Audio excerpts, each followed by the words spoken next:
In the course of the past few weeks, the government has been working through a series of options to achieve the outcomes that I've set before you, consistent with our international obligations and other commitments. It is not our policy to send out a water taxi as soon as the smugglers put up the whistle, as occurred under the previous government. Part of this process has involved determining the identity of the passengers and the origin and passage of their voyage.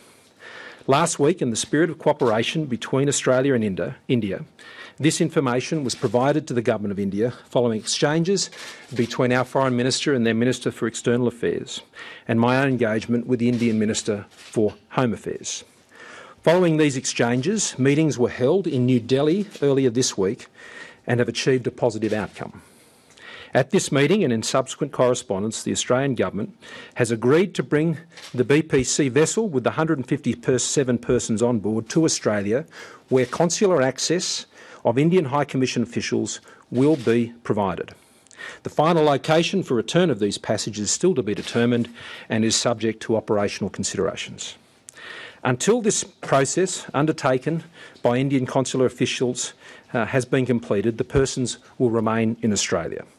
and the government reserves its position to then apply any other measures available to it under our policy settings and relevant legislation. The Minister for Home Affairs has confirmed to the Australian Government that in addition to India's standing policy of receiving returns of any Indian citizens, he indicated to me at our meeting that they will also consider the return of non-Indian citizen residents who may be Sri Lankan nationals. This is a significant and generous extension of Indian government policy on these matters, and we greatly appreciate this consideration and the cooperation that has been extended to the Australian Government as a result of our meeting earlier this week, in recognition of our partnership and our shared commitment to work together to stop people smuggling.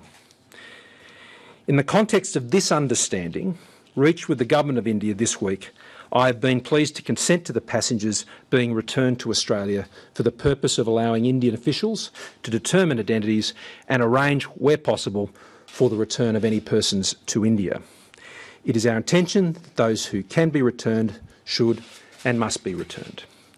In addition, we are in further discussions with the Government of India regarding enhanced cooperation on people smuggling and broader issues of transnational crime.